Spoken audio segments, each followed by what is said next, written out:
আমরা দোকানে বসে বসে কক্সবাজারের যে সমুদ্র সৈকতের ঢেউ আমরা অনুভব করতেছি বন্ধুরা। দেখো কি পানি। সবচেয়ে বড় আই মোটরসাইকেলে কজন আছে? 6 জন। সবচেয়ে বড় বিষয় কি জানো? ওটা কি প্লাবন বিয়া নাকি?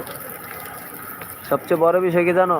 যত ড্রেনের ময়লা আবর্জনা পচা পানি সব এগুলো আলাদা গন্ধ আসতেছে। কি করব, রাস্তার পাশে দোকান। মোটরসাইকেলে কোথায় গেলে হচ্ছে।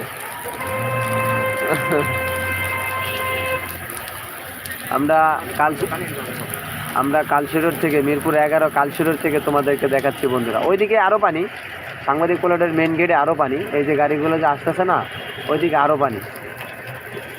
ওইখানে আর একটু ঢাল, একটু গর্ত, যার কারণে ওইদিকে পানির ফ্লোটা আরও বেশি, এইখানে একটু কম। আয় আয়, এই মোটরসাইকেলের স্যালেন্সার বাড়িতে পানি লেগেছে। ওই স্যালেন্সার বাড়িতে পানি লেগেছে। ওই যে বন্ধুরা, দুঃখের বিষয় বলতেছি, এই গাড়িটা বন্ধ হয়ে গেল।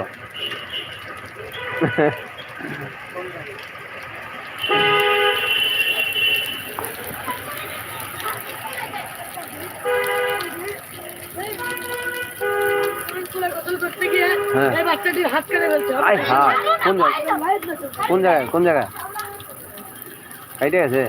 কি দিয়া কেমনে? মনে বেলেট টেলেট ছিল না? তুমি ধরছো নাকি? এ তো আরেক ভণ্ড। এই পানি কয়ে পড়ছে, দেখো এই যে পানি কয়ে পড়ছে। পানি একেবারে দোকানের সামনে চলে আসছে। এই এখন বৃষ্টিটা কমছে না, এখন পানি হইব, প্রচুর পানি। এখন পানিটা হঠাৎ করে বাইরে যাব। হ্যাঁ, এখন সব দিকে পানির চাপ দিব, সব দিকে পানি চাপ দিব না, পানি এখন এদিকে বাইরে যাবে।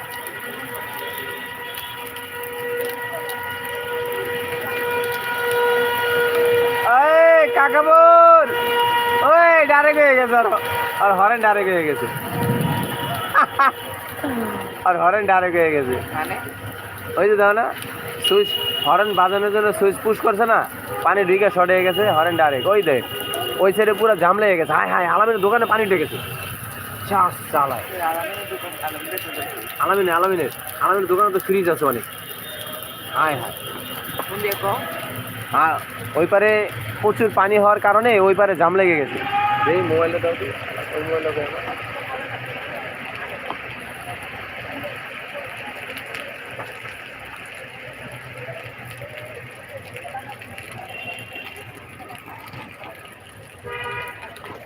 বন্ধুরা দেখো, বৃষ্টি কমছে কিন্তু পানি এখনো বাইরে গেল।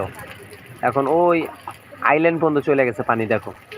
আর পানির স্রোতটা দেখছো, যেমন একেবারে পদ্মার যে বর্ষার যে একটা স্রোত, ঠিক ওরকম কত স্পিড আসতেছে দেখো।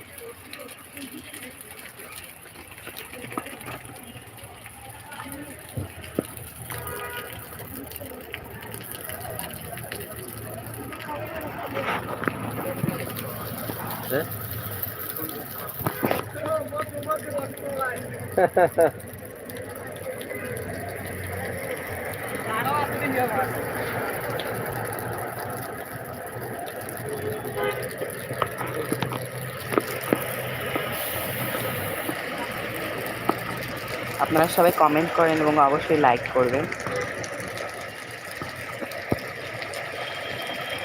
আপনারা সবাই কমেন্ট করেন এবং লাইক করেন প্লিজ।